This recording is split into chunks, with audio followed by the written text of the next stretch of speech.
The truth is, the economy itself, it's always changing, but it does not dictate if you will succeed or not. If you adopt the frame of mind that people aren't buying right now, or things are too expensive and so nobody's gonna wanna buy my product and service, it'll actually prevent you from making the sales that you could make.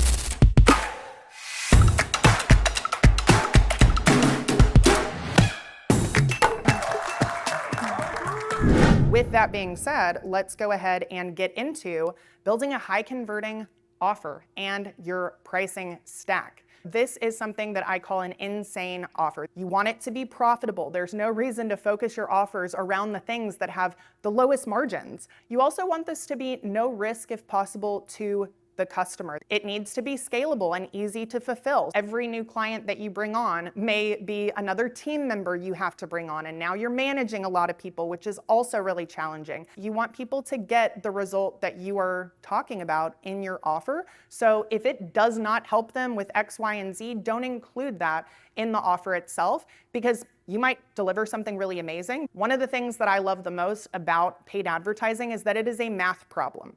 And if I need to get X customers, this is how much I need to invest in my ads, as long as we are keeping those cost per purchase or customer acquisition cost within the range that they need to be, you're gonna be able to hit that goal. So we do need to determine who this offer is going to be for. It could be a B2B offer, it could be a B2C offer. You can have a successful offer in any space, but you could also go even more specific. You could say, this is a B2B offer, but I'm gonna focus on this specific type of business. Local business is a niche, but it's actually more of a broad niche.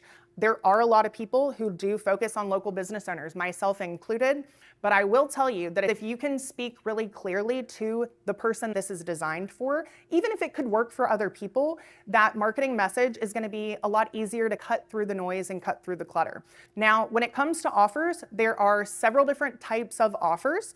We have gated content offers. Those are lead magnets, what a lot of people know as lead magnets. That could be a webinar, it could be a 5-day challenge, it could be a free PDF or a resource.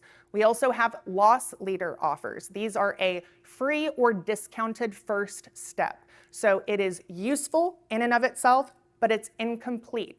And then we also have product preview offers, which are things that are only relevant to somebody who has an intent to buy. A free trial could be a great example of a product preview offer. It could be an estimate or a quote even. So a lot of businesses do have these offers. They don't really see them as offers. They just see them as a part of the sales process. If you look at these steps as offers, you will do a much better job of communicating the value. But then we also have front-end offers, core offers, and back-end offers. So your front-end offer is the thing that you are advertising. It may not be the only thing that you're advertising, but this is something that brings people into your ecosystem in a really easy way. Now, your core offer is critical because this is the thing that you want people to buy primarily from you. This is that offer that you really want to scale. So if you do not have a core offer in mind, this is really where I want you to start, because your front-end offer should lead to your core offer. Your core offer should lead to your back-end offer. And then that back-end offer is going to be that ascension offer or that next step. Now, it doesn't mean that offer has to be appropriate for everybody, because it won't be. But if you don't have a core offer, these are some of the things that I really want you to think about. Definitely applies to agency, SaaS, really service businesses in general. If you do not have a way to get people to buy that, you might need to identify some of the front-end offers. Hopefully you have something in mind that you need to create. That core offer, that back-end offer, front-end offer. Now, once we understand what the pricing needs to look like, we can say, help me structure a 3-tier offer suite that includes a front-end offer, a core offer, and a back-end offer for this total income goal that I have. I want that core offer to be the main revenue driver. It should be something that helps get a lot more people there. So the price point of that core offer, it should be in relation to the value that is being delivered. If you want to make this amount of money from this specific type of offer, and you estimate based on your current team structure or the fulfillment that you have, that you could actually enroll this number of people successfully into this offer, what price should you charge for this? So you can just reverse engineer some of these things based on your team, your workload, you can sell something for $1 and you've got to sell 1,000,000 of those.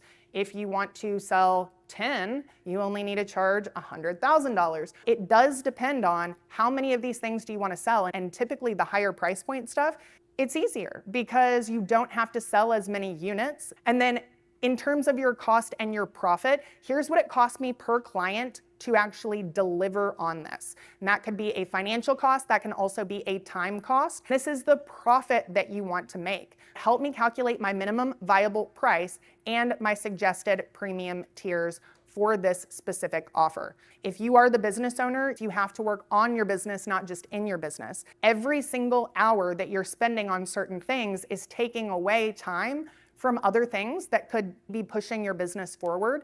It's not a successful business. It's still a business, it's generating revenue, but it's not generating profit, and that's not gonna be enough for you to live on or for you to hire amazing people that will help you grow that business. So really focus on how much money you wanna bring home at the end of the day. And then this is great on the perceived value and the comparison. So what is the perceived value of an offer that helps this audience achieve this transformation? And how can I price this based on the value and not just my own cost? You can also get ideas on what people in that space are charging for this type of offer, and just give me some examples of those higher end offers, maybe a medium or average offer, and the budget prices. It's the same result at the end of the day, but it's not actually the same result depending on who you have the most strategic sense for me for this specific offer. If you already have pricing or ideas in mind, ask ChatGPT, can you challenge my pricing logic? Tell me if I'm undercharging, tell me if I'm overcharging. I want to make sure that I really get the right fit price-wise for the specific thing that I'm selling. Does anybody else have questions on pricing their offer?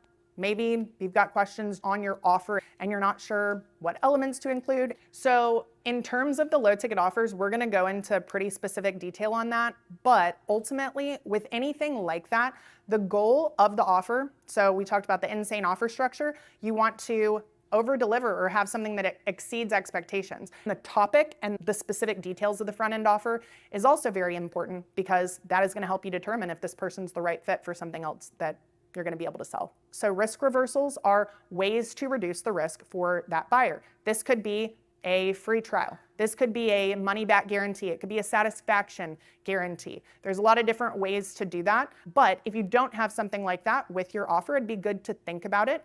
You don't have to have something that you cannot confidently deliver on. On the front-end offers, especially, we've got a 7-day money-back guarantee for any reason.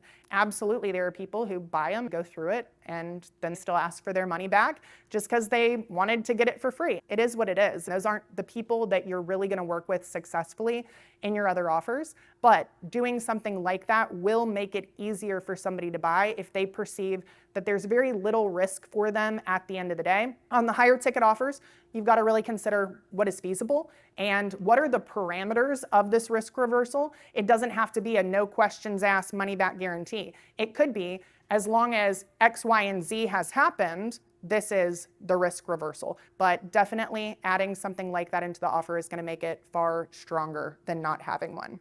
You'd want to start in the place where you feel like I can charge a solid price for this. So whether that is a recurring revenue offer where you're charging something every month, or it's something that people buy over and over again, or maybe it's a one-time purchase, that's up to you. And that kind of comes down to the fulfillment side of things. So how much fulfillment do you actually want to be able to do? If you think about who are the people who are going to be most likely to pay for the thing that I'm actually selling, that'll make it easier. Yes, those people are already doing the thing that you're helping them with, but is this going to be something where it is really a person who's already got a podcast, but now they want to take it to the next level? They want something that's a lot more professional. They want that place where they can bring guests in. They want really quality content. I think that would be an awesome avatar for you to focus on, because you don't have to convince somebody necessarily to do the thing that makes them relevant for your offer, if that makes sense.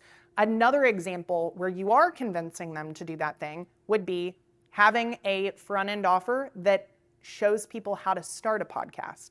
So there's going to be a much bigger group of those people that you can sell to. But are those people committed enough yet to invest the money into doing something like this on a recurring basis? But I think it really comes down to, who are these people that you are selling it to?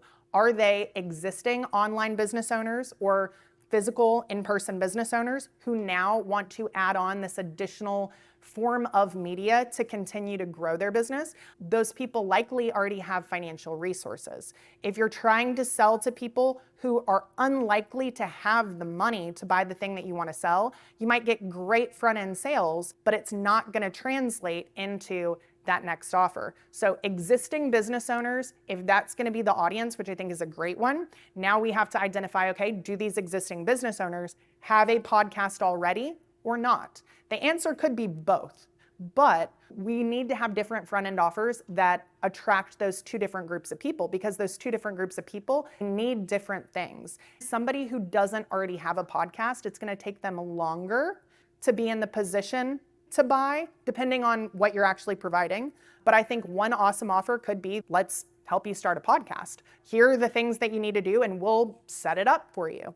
This is the place that you can come to record. This is the topics that you can cover. You can use AI to help them put together all of their scripts. Another cool potential thing is creating podcasts for people using AI. You do on the video side, which I know your studio is set up for video.